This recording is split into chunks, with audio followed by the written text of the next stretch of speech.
Evangelho segundo escreveu São Marcos, capítulo de número 7, no verso de número 31, está escrito assim: E ele, tornando a sair dos territórios de Tiro e de Sidom, foi até ao mar da Galileia pelos confins de Decápolis, e trouxeram-lhe um surdo que falava dificilmente, e rogaram-lhe que impusesse as mãos sobre ele. E tirando-o à parte de entre a multidão, pôs-lhe os dedos nos ouvidos e, cuspindo, tocou-lhe na língua. E levantando os olhos ao céu, suspirou e disse: Efatá, isto é, abre-te. E logo se lhe abriram os ouvidos, e a prisão da língua se desfez, e falava perfeitamente. E ordenou-lhes que a ninguém o dissessem, mas quanto mais lhe proibia, tanto mais o divulgavam. E admirando-se sobremaneira, diziam: tudo faz bem, faz ouvir os surdos e falar os mudos. Amém? Vamos levantar a Bíblia ao céu, vamos orar, peça para que Deus fale conosco. Maravilhoso Deus, amantíssimo Pai, nós louvamos e exaltamos, meu Deus, o Senhor, agradecemos pela oportunidade, meu Deus, e aqui estarmos na Tua casa, na Tua presença. Senhor, fala ao meu, ao nosso coração, de uma maneira gloriosa, de uma maneira especial. Abençoa, meu Deus, os ouvintes da Tua palavra, aqueles que estão perto, aqueles que estão longe. Abre, Senhor, o nosso coração e permita com que a Tua palavra, ela dentre no profundo da nossa alma e que ela venha produzir o resultado pela qual ela é enviada pelo Teu Espírito Santo. Fala conosco, em nome de Jesus Cristo. Amém. Podeis assentar, meus irmãos. Desocupe as tuas mãos e dê uma salva de palmas para Jesus, bem alegre. Graças a Deus, louvado seja Deus. Meus irmãos, palavra maravilhosa, palavra gloriosa de Deus para nossas vidas. Tenho certeza que, como o Senhor ele tem falado, Ele há de continuar a falar aqui aos nossos corações. E veja bem, meus irmãos, que aqui Jesus ele continua o seu ministério fora da Galileia. Qual que era o ministério de Jesus? Anunciar a palavra de Deus, pregar ali as boas novas e, enfim, curar, libertar, fazer aquilo que Ele nos ensinou. E veja, é interessante aqui que Jesus ele está fora de Jerusalém, ele está ali nos territórios de Tiro e de Sidom, e próximo ali do mar da Galileia. E a Bíblia mostra para nós que agora ele estando ali em Decápolis, nas 10 cidades, inclusive ali em umas delas Genezaré, Gadara, enfim. E a Bíblia mostra que Jesus, ele estando nessa região, nessa terra, é levado a Jesus um homem, como Jesus fez ali, havia feito, como nós lemos versículos anteriores, até a situação daquela mulher que tinha a sua filha que estava endemoniada, e ela foi até Jesus com fé. Jesus então curou a sua filha, Jesus a libertou dos demônios pela fé daquela mulher. Então Jesus continua fazendo os milagres. Levaram até Jesus ali um homem que era surdo, e que esse homem também ele era gago, ele era mudo, ou seja, ele falava dificilmente, não conseguia entender ali o que ele falava, difícil entender o que um gago quer falar. E esse homem então, algumas pessoas se moveram ali de íntima compaixão devido à situação que aquele homem se encontrava, talvez era um homem querido pelas pessoas, a Bíblia não relata isso, mas enfim, e a Bíblia vai mostrar que aquelas pessoas que levaram aquele homem até Jesus, vai rogar a ele, né, que Jesus impusesse ali a mão sobre aquele homem, né, para que ele pudesse ser curado, porque, meus irmãos, supostamente ali, né, pelo que a Bíblia nos mostra, que nos ensina, o milagre, a obra que Jesus estava fazendo ali a princípio, era oração por imposição de mão, ou talvez passando, estendendo a sua mão, e de acordo com que Jesus ia colocando a mão, de acordo com que Jesus ia dando uma palavra de ordem ali, né, como de acordo com que Jesus ia ali expulsando os demônios, colocando a mão, talvez os milagres iam acontecendo, e as pessoas ali, então eles viram aquilo, e eles achavam, né, eles acreditavam ali talvez que as coisas aconteciam somente por imposição de mão, que Jesus precisava colocar, impor as mãos sobre as pessoas, para que as pessoas pudessem então receber o milagre. E eles então levam esta pessoa que é muda, esta pessoa que é gago, que não falava, até Jesus, e pediu que Jesus então colocasse a mão sobre aquele homem, sobre aquela pessoa. O que vai acontecer? O que a Bíblia vai mostrar para nós? Que Jesus então ele vai fazer algo diferente. Jesus ele vai fazer algo que não era comum ele fazer. O que Jesus vai fazer? A Bíblia vai dizer que Jesus ele vai ir tirando a parte da multidão. Imagina, meus irmãos, a multidão de gente, muita gente, alguém leva, ou pessoas levam aquele homem até Jesus e diz: olha, ele é cego e surdo, por favor, põe a mão, cure ele. O que Jesus faz? Imagina ali que Jesus pega aquele homem pela mão, pelo braço, ou coloca a mão no seu ombro e leva aquele homem para um lugar à parte. Pega aquele homem e leva ele para um lugar fora da multidão. Leva aquele homem talvez para um lugar mais secreto. Leva aquele homem talvez para um lugar reservado. E a primeira coisa que a Bíblia mostra aqui para nós, tirando a parte entre a multidão. Isso aqui, meus irmãos, mostra para nós, nos revela que Jesus ele queria estar mais perto daquele homem. Talvez Jesus queria ali sentir, ver a fé daquele homem. E Jesus leva ele para um lugar à parte, porque Jesus queria estar perto dele, queria estar próximo dele. Jesus queria um momento a mais, Jesus queria desenrolar um mistério novo com a vida daquele homem. Veja, amados, que Jesus, ele gosta, ele quer estar tão perto de nós, que quando ele estava aqui na terra, ele estava entre a multidão e a multidão entre ele. Mas chegou um dia que o próprio Jesus, ele disse que ele voltaria para o Pai, ele voltaria para o lugar de onde ele veio, ele voltaria para a sua casa. Só que, presta atenção, olha o amor de Jesus. Ele diz para nós que ele não nos deixaria órfão, ele diz que ele não nos deixaria só, mas ele diz que ele enviaria o outro Consolador, para que estivesse com nós, para que estivesse entre nós, para que estivesse conosco, todos os dias até a consumação do século. Olha como Jesus, ele quer estar no nosso meio, e ele está no nosso meio, ele está na minha vida, na tua vida, por intermédio do Espírito Santo. Bendito seja Deus, nós não estamos só.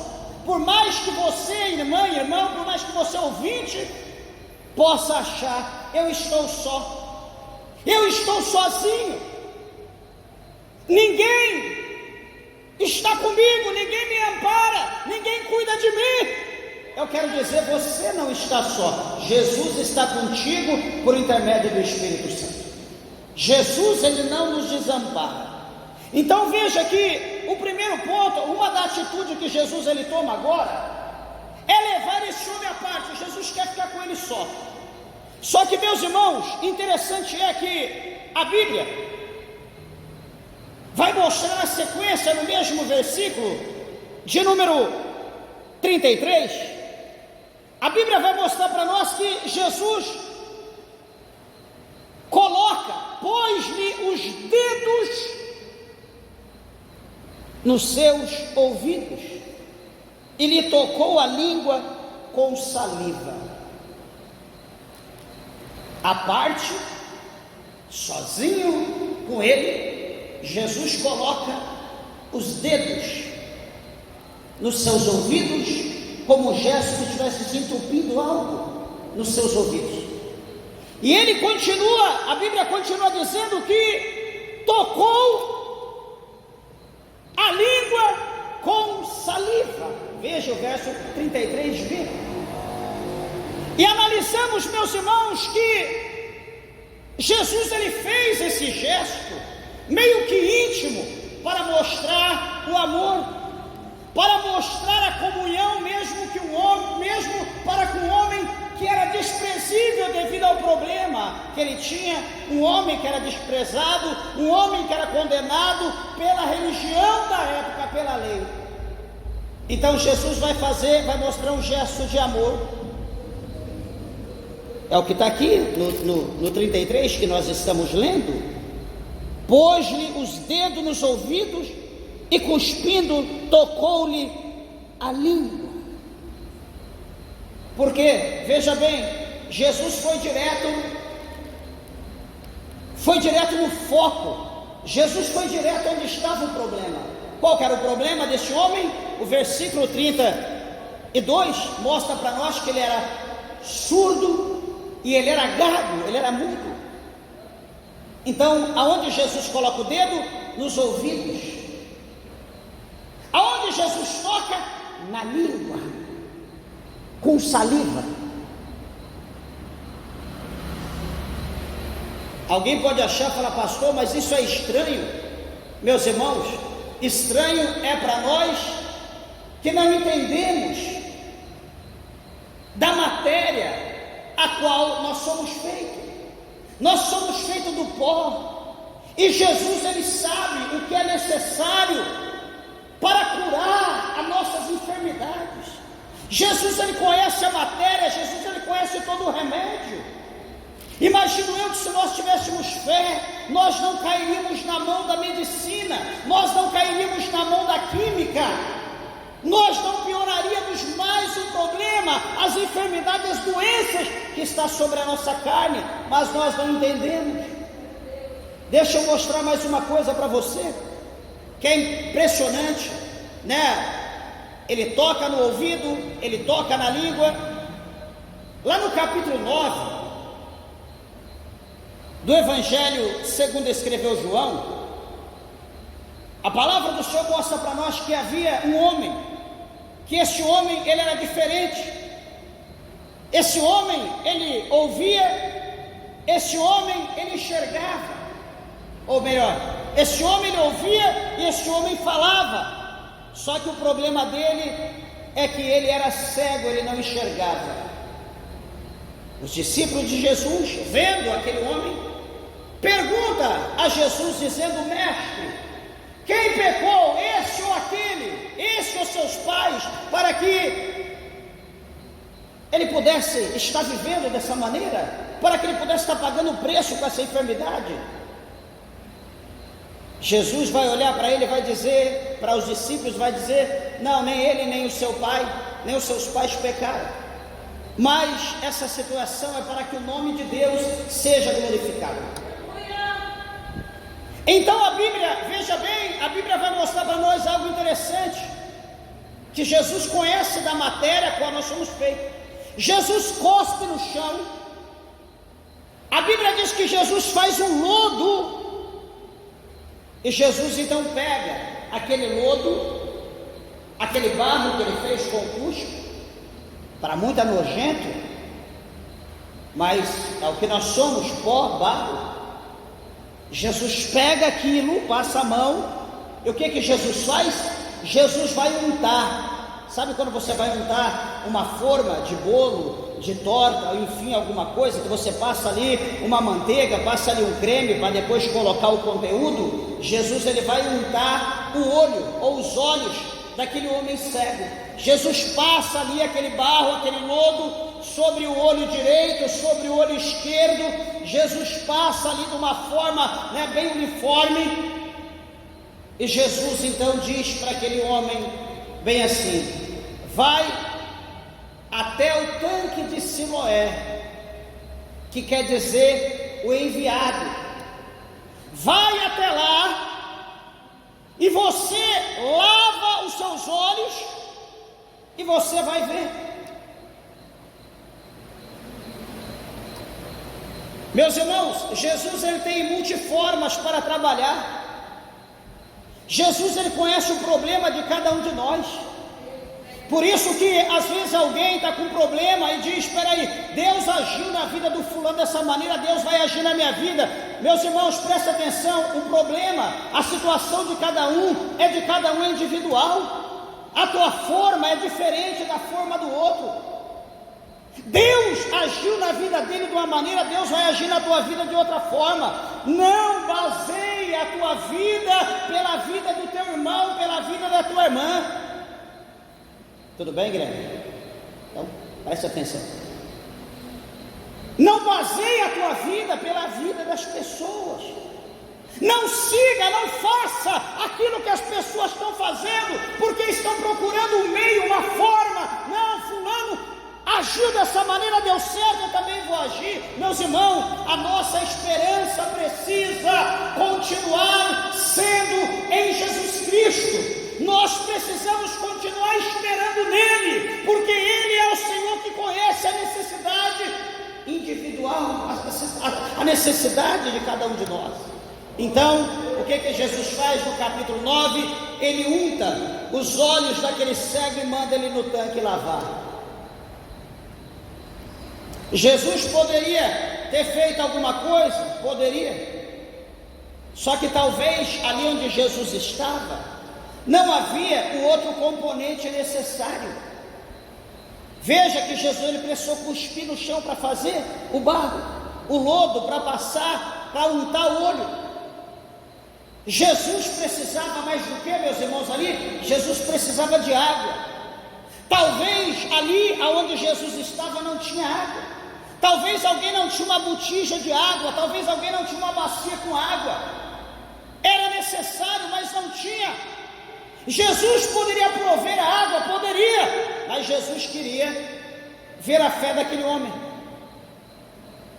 Jesus disse: vai até o tanque de Siloé e lava-te. Então você vai ver. O que aquele homem fez? Supostamente ele pediu ajuda, ele não enxergava. Supostamente ele tinha alguém que o guiava, e o guiou então até o tanque de Siloé.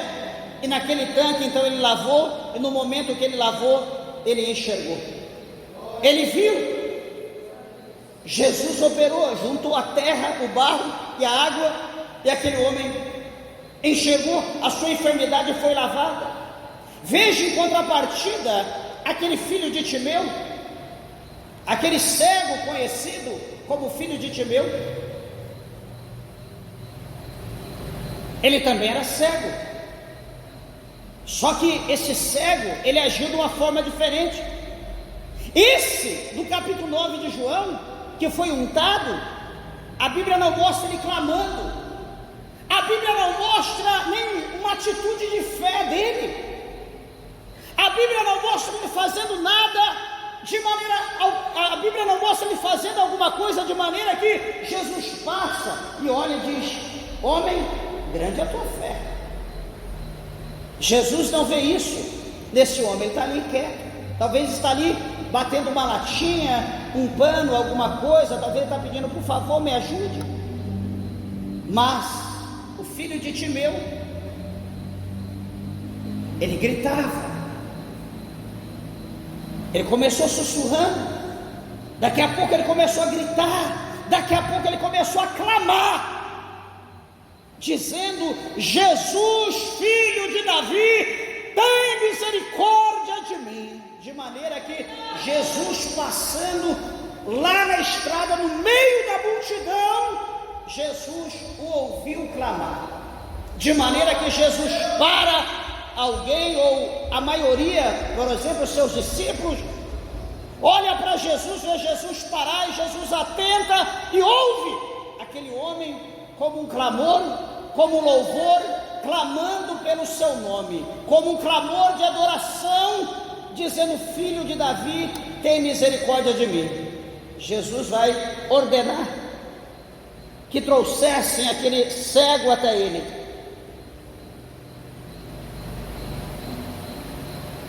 Alguém indagava a Jesus: mestre, o senhor tem que ir a Jerusalém. Mestre, o senhor tem coisa interessante, importante para fazer. É só mais um mendigo, é só mais um pedinte, é só mais um maltrapilho, Senhor. Meus irmãos, nós podemos usar vários adjetivos para as pessoas. Nós podemos dizer: aquele ali não tem jeito, é o miserável, é o mendigo. Nós podemos dizer: não, aquele ali é o viciado. Nós podemos dizer que aquele ali é um torto, não tem jeito. Mas Jesus, ele ignora todo o nosso adjetivo, porque Jesus não está olhando para a pessoa em si, Jesus está olhando para a alma que está dentro daquele corpo. Jesus está olhando para aquela alma que tem um preço, que tem um valor incalculável, a qual nenhum indivíduo, a qual nenhum de nós sabemos, porque se nós soubéssemos, nós daríamos valor para a salvação da nossa alma. Nós não brincaríamos com o pecado, nós não brincaríamos com a nossa carne, nós não brincaríamos com o diabo, nós não brincaríamos com as coisas deste mundo, mas nós estaríamos firmes, fixados com nossos olhos no Senhor. Na soberraçorebicanta labracanda, louvado e exaltado é o nome do Senhor. Tem coisas mais importantes lá, sim, lá tem, mas aqui tem coisas para mim mais valiosas do que o que está em Jerusalém. Traga este cego aqui, traga este homem que está clamando, eu quero ele aqui diante de mim. E agora, Jesus está mandando, o que vai acontecer? Os discípulos vão até lá e diz para ele: filho de Timeu, levanta, pega a tua capa, o mestre te chama. Talvez levando ele, dizendo: hoje é um dia de sorte, hein? Hoje é o teu dia, hein? Está na agenda do mestre, ele te chamou, você hoje é prioridade, você fez ele parar a caminhada, a trajetória. Ele está precisando do milagre. Ele vai até Jesus, chega lá, cego. Jesus olha para ele e diz: o que queres que eu te faça? Aquele cego vai dizer para Jesus, sendo cego, ele vai dizer: Senhor, que eu veja, eu quero ver. O que Jesus vai dizer? Filho, veja, a tua fé te curou. Naquela hora os olhos daquele homem vai abrir. Então veja a situação diferente. Um estava mostrando um ato de fé. Então o que mostrou ato de fé, Jesus viu que ele tinha fé, então seja curado, segundo a tua fé. O outro não tinha nada, o outro não manifestava nada. Então Jesus quer ver um ato. Jesus diz: vai até o tanque lá. Se ele tivesse ido até a cachoeira, se ele tivesse ido até o mar, se ele tivesse ido até o tanque lá na casa dele, ele ia enxergar. Não, Jesus deu as coordenadas. Jesus falou para ele o lugar: no tanque de Siloé. Não é em qualquer lugar, é onde Jesus manda. O que nós entendemos com isso, meus irmãos? Que a bênção de Deus, o milagre de Deus na nossa vida, muitas das vezes tem regra. A regra é obedecer, como foi desse homem do capítulo 9. A outra regra é mostrar uma atitude de fé. Por essas duas formas, nós podemos alcançar o milagre: a obedecer, está andando no caminho da obediência, em retidão, e o outro é mostrar um gesto de fé. É como está lá no Salmo 126, aquele que leva a preciosa semente, andando, chorando, semeando, andando, chorando, semeando,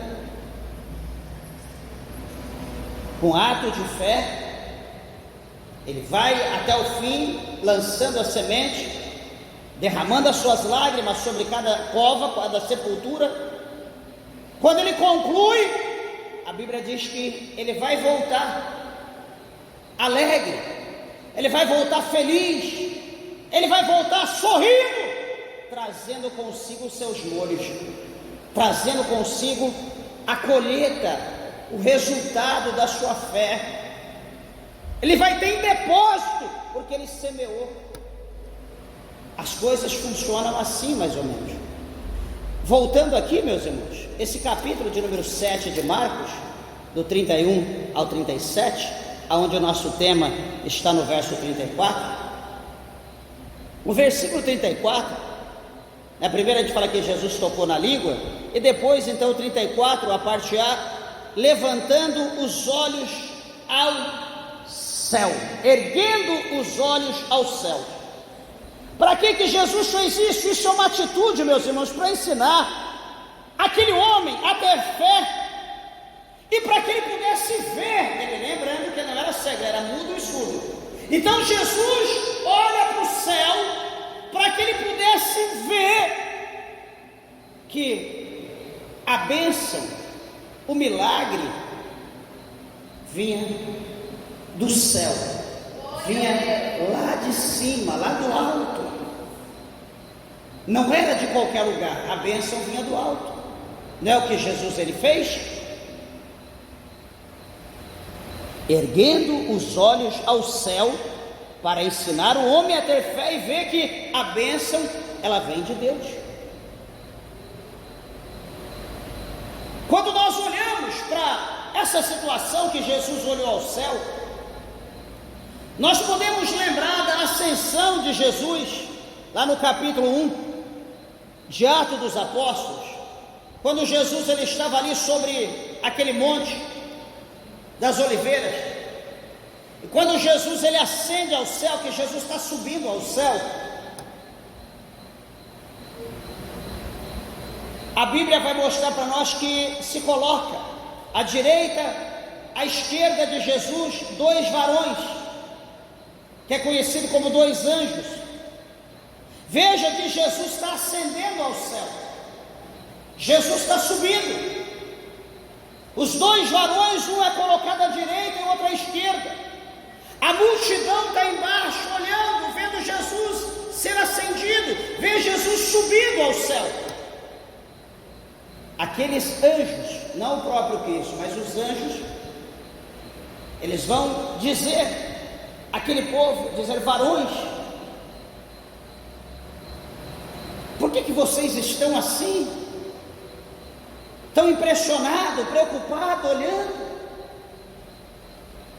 Esse mesmo Jesus, que agora está voltando para o lugar dele, esse mesmo Jesus que está ascendendo ao céu, ele brevemente voltará para nesse mesmo lugar, ele descerá nesse mesmo lugar. Então os anjos estão profetizando para aquele povo, para eles não se preocupar, para eles ficarem em paz, porque Jesus iria voltar. Eles estavam, veja que ele estava olhando para o céu, Jesus estava voltando para o céu. Aqui Jesus vai operar o milagre, Jesus olha para o céu. A Bíblia diz no capítulo 11 do Evangelho de João, que quando Jesus ele se coloca diante do túmulo, aonde estava Lázaro, o seu amigo, Jesus vai ordenar que a pedra fosse removida do túmulo. Porém Marta vai dizer: mestre, já é de 4 dias, mestre, ele cheira mal. Mas Jesus diz: Marta, eu não disse para ti que se tu crer, tu verás a glória de Deus? Então, é o momento de você ver a glória de Deus. E Jesus então manda que a pedra seja removida. Os homens removem a pedra, e a Bíblia diz que Jesus olha agora para o céu. Mais uma vez, como aqui está relatado, Jesus olha para o céu, e Jesus ele vai clamar a Deus. Ele vai falar: olha, Pai, eu não estou duvidando, olhando para ti, falando, não, mas é para que esse povo creia que o Senhor me enviou, que eu vim de ti, e é a ti que eu estou clamando, é no teu nome que eu estou orando. E Jesus disse: Lázaro, vem para fora, ou sai para fora. E Lázaro sai, a Bíblia diz que ele sai com vida. Então veja que Jesus, ele quer mostrar que a bênção, que o milagre não vem aqui do horizonte. O milagre vem de cima, vem da vertente que é Deus, vem da fonte que é Deus para nossas vidas. É aonde nós temos que atentar os nossos olhos. É como o escritor aos Hebreus diz no capítulo 12 de Hebreus, está escrito lá, o escritor deixou para nós: olhai para Jesus, autor e consumador da nossa fé. É isso, meus irmãos, os nossos olhos têm que estar em Deus, como Jesus aqui, ele mesmo fixa os seus olhos, para que aquele homem pudesse ter a certeza que a fé dele tinha que estar em Deus e que a bênção vinha de Deus.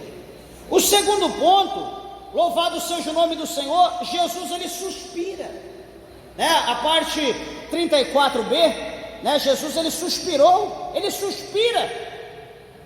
Isso é o que? A demonstração de amor, de ansiedade, e que de dentro de Jesus sairia poder para mudar a vida daquele homem. Meus irmãos, quando nós falamos sobre o suspiro ou o respiro, o que nós lembramos, né? Como é falado na tradução no original, significa o ruach, né? O espírito, o sopro de vida. É aquilo que está lá no capítulo de número 2 de Gênesis, quando Jesus ele faz o homem, quando Jesus ele faz o homem à sua imagem, a sua formosura. Jesus ele faz ali, né? O Senhor ele faz o homem à sua imagem.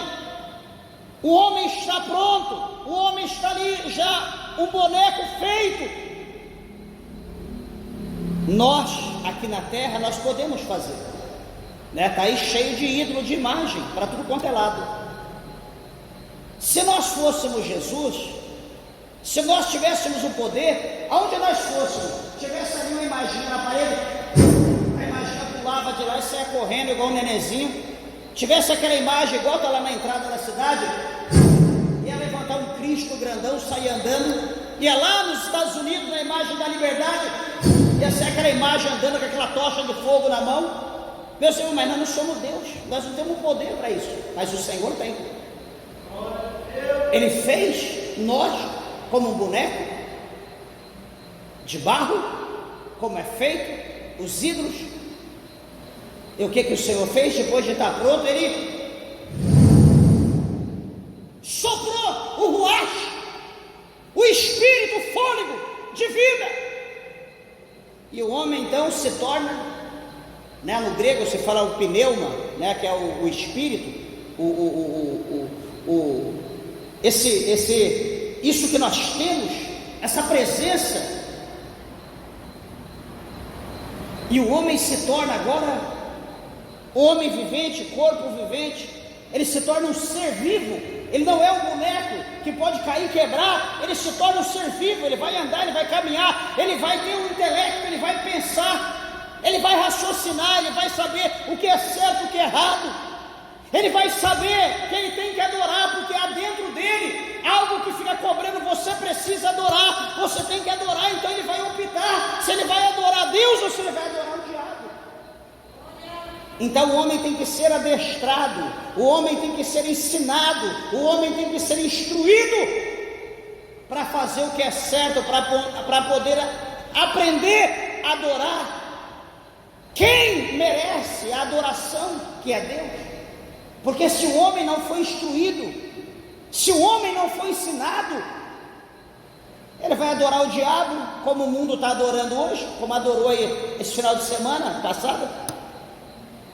Vai prestar culto a Satanás, vai prestar culto a todo tipo de ídolo de Deus, e vai deixar de prestar o culto aos céus, aquele que nos fez, aquele que nos formou a imagem e semelhança. Por isso que todos, meus irmãos, todos nós precisamos ser instruídos, nós precisamos ser ensinados segundo a palavra de Deus, saber que Deus nos fez para adorarmos. Lá no Salmo 150, verso 6, o salmista ele escreveu dizendo, bem assim, preste atenção: todos quanto têm fôlego, louve ao Senhor.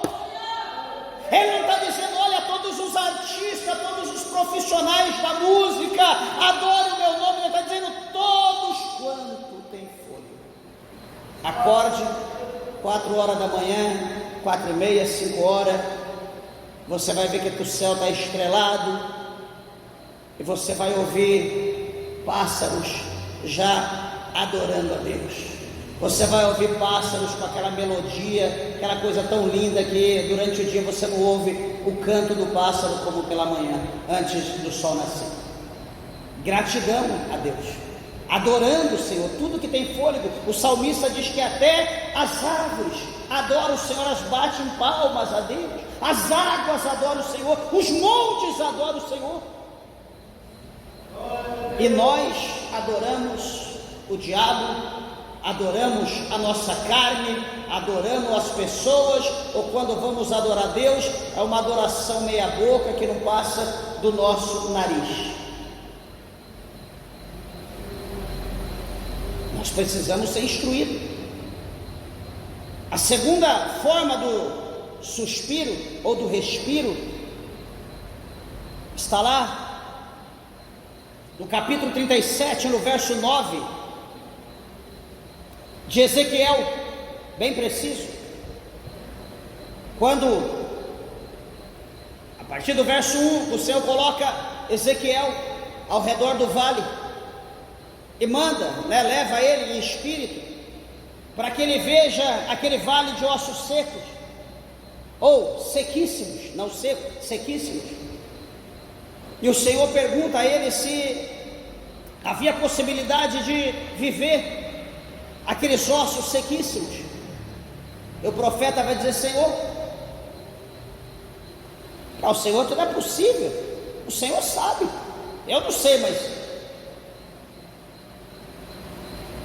o Senhor vai dizer: filho do homem, profetiza esse vale de ossos, profetiza. E aquele profeta, ele começou a profetizar como o Senhor lhe deu ordem, como o Senhor lhe mandou. Começou, meus irmãos, agora então, um mover, um reboliço ali no tocante. Ossos foram encaixando com ossos, e foi aquele, imagina um monte de ossos secos, imagina o barulho, e o negócio vai se encaixando. Daqui a pouco, carne, nervo, músculo, pele, estava ali tudo pronto. Um monte de boneco, como foi feito lá no capítulo 2 de Gênesis, estava lá um monte, tudo lá, tudo ereto, tudo pronto, estátua.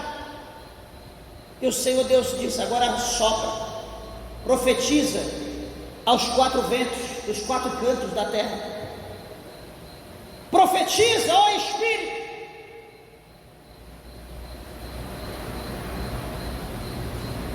E aquele vento começou a soprar, começou a mover naquele lugar, e de repente aqueles ossos sequíssimos, virou uma quantidade inumerável de exército de alma vivente. Então, aqui a Bíblia mostra que Jesus, ele suspira. Isso mostra a demonstração de amor, e de que naquele momento ia sair da fonte de todo o poder, ia sair poder para mudar a vida daquele homem.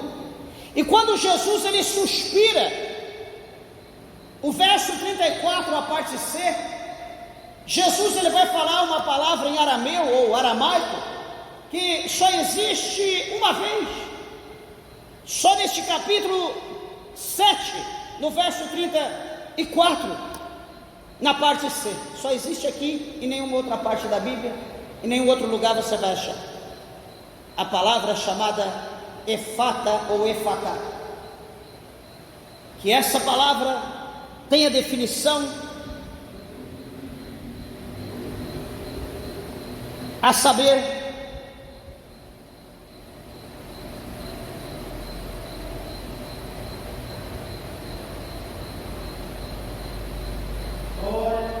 abre-te, ou seja aberto. Primeiro, veja a sequência. Jesus leva o homem à parte, Jesus toca com os dedos nos seus ouvidos, Jesus toca na sua língua,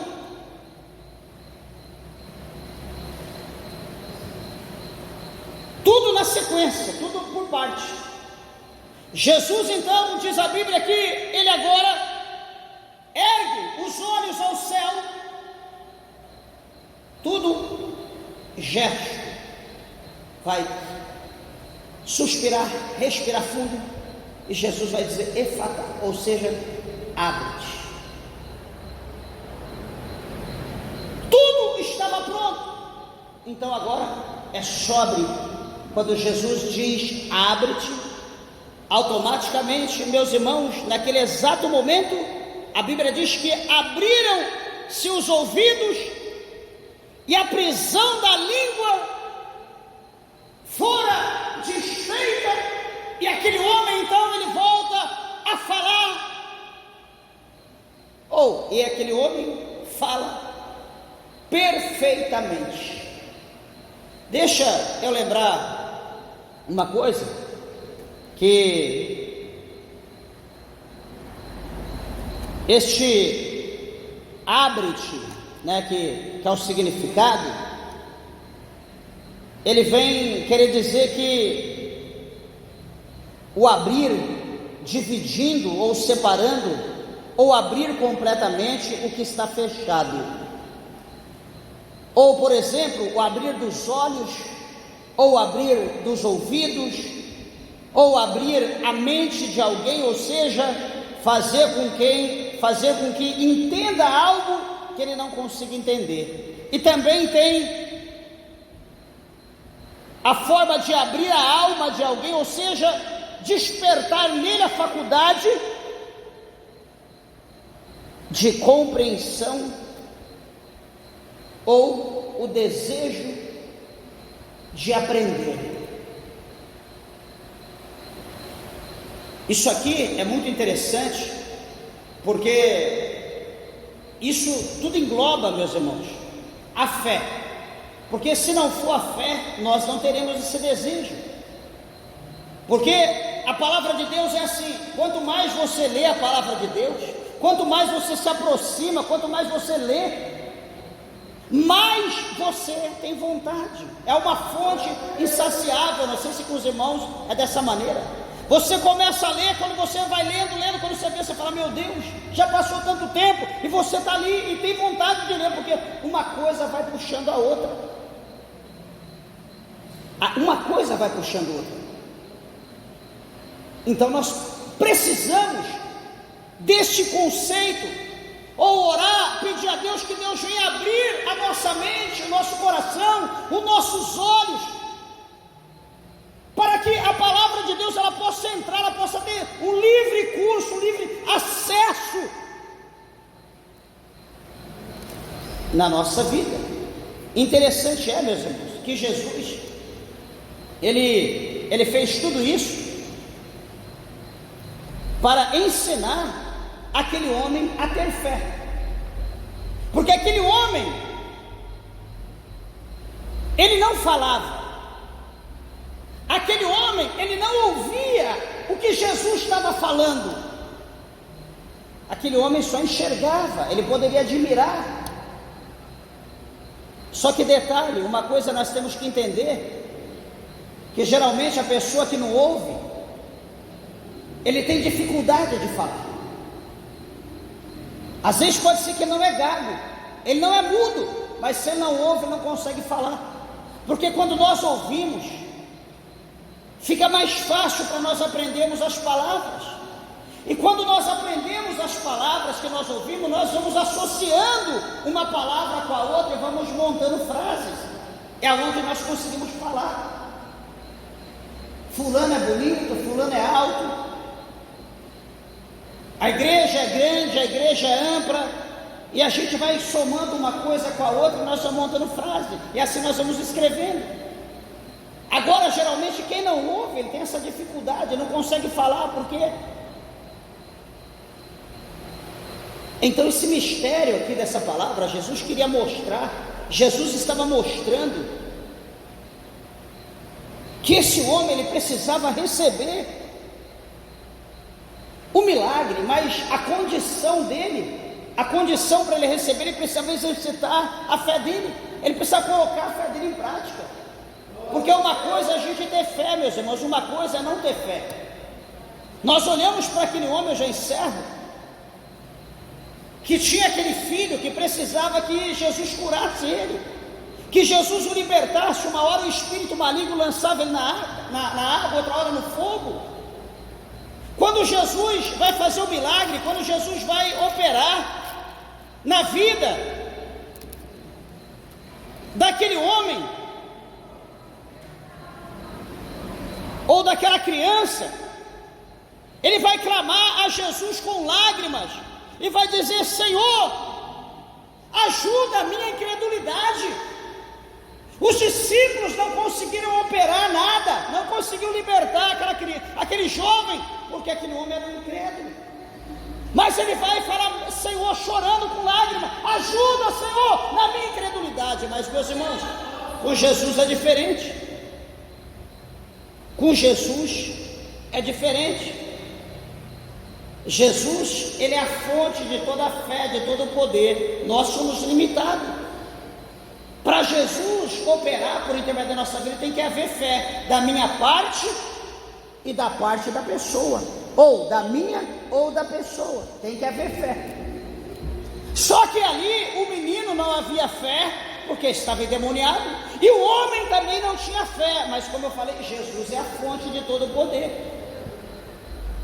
Jesus é a fonte. Então quando ele pediu ajuda, para Jesus ajudar ele na incredulidade dele, então Jesus agora, ele vai entender o mistério, e Jesus, ele vai dar ordem, ele vai dizer para aquele espírito imundo, aquele espírito mudo e surdo, Jesus vai dizer: sai dele e não entre mais nele. Naquele momento a Bíblia diz que aquele jovem agora é liberto. Jesus toma aquele jovem, entrega para o seu pai, e agora então o nome do Senhor é glorificado. Então veja que o sinal que o Senhor mostra aqui para nós é que a fé, ela precisa ser acendida para que o milagre possa acontecer na nossa vida. E quando eu digo dessa maneira, meus irmãos, o milagre, eu não estou dizendo só o milagre da cura, só o milagre da libertação, é o milagre de tudo que nós precisamos, é o milagre para nós servirmos a Jesus. Nós precisamos ter fé para servir a Jesus, nós precisamos ter fé para andar na presença dEle, nós precisamos ter fé para andar na casa dEle, para estar na casa dEle, precisamos de fé para pregar, precisamos de fé para louvar, precisamos de fé para expulsar demônio, precisamos de fé para tudo. A fé não é só para o milagre, a fé não é só para a cura ou a libertação, a fé é para nós mantermos de pé na presença de Deus, que o Espírito de Deus, que habita em mim, que habita em você, que habita em nós, possa agir, possa operar na tua vida e te dê força para que você possa caminhar, continuar caminhando na presença de Deus, em meio a tudo que você precisar, que você buscar, que você pôr a tua fé. Coloque a tua fé também diante do Senhor, de Senhor, me dá fé, para que eu possa continuar caminhando na tua presença, Senhor. Me ajuda, aumenta a minha fé. Não deixa eu ir para a direita, nem para a esquerda, não deixa eu retroceder, Senhor, mas eu quero ir até o fim. Segura na minha mão, Senhor, me dá fé para me andar na tua presença. Não deixa, Senhor, eu ser levado como folha seca levada pelo vento. Meus irmãos, é simples. Nós precisamos entender, como eu falei, precisamos ser instruídos, para que nós possamos receber o milagre como esse homem aqui recebeu. Interessante é que quando ele recebe o milagre, a Bíblia diz que todos admiraram sobremaneira, dizendo: olha, tudo ele faz bem, faz ouvir os surdos e falar os mudos. Ou seja, o que Jesus faz é perfeito, causa admiração. Eu quero dizer uma coisa, que o que Jesus já fez na tua vida é um milagre. Talvez você possa não dar crédito para isso, mas olha para a tua vida, olha para a tua família, olha para os teus amigos, olha para aqueles que estão ao teu redor, olha para a tua vida. Será que você não é um milagre? Olha a vida que eles estão levando, olha como eles estão perdendo, olha a discórdia, olha a contenda, olha o inferno. Mas olha você, entre altos e baixos você está de pé, você está vivendo bem, Deus está te dando vitória, Deus está te dando força, você tem paz, você tem alegria, você tem a presença do Espírito Santo de Deus. Então dê valor à salvação da tua alma, dê valor ao que Jesus fez por você. Ah não, porque meu irmão está uma benção, meu irmão está bem, ele não é crente, mas ele está bem, olha como ele é feliz. Será que ele é feliz? Pergunta para o teu patrão se ele é feliz. Se ele não for crente, pergunta para ele se ele é crente. Pergunta para alguém que é rico se ele é feliz. Meus irmãos, felicidade só há na vida daquele que tem Jesus. Quem não tem Jesus não tem felicidade. Quem não tem Jesus não tem alegria. Quem não tem Jesus vive com ódio, vontade de bater, de matar, de exterminar. Mas quem tem Jesus, meus irmãos, não tem esse pensamento. Quem tem Jesus tem alguma coisa, ele está bem. Não tem alguma coisa, ele está bem. Está doente, ele crê que Jesus vai curar, e Jesus cura, Jesus liberta, porque Jesus, ele nos ama, ele está aqui no nosso meio. Que Deus, o Senhor, possa abençoar. As horas se for, as palmas, bem alegre, exalta e glorifica o nome do nosso Deus. Bem alegre, exalta e glorifica o Senhor de toda a terra. Bendito e exaltado seja Deus.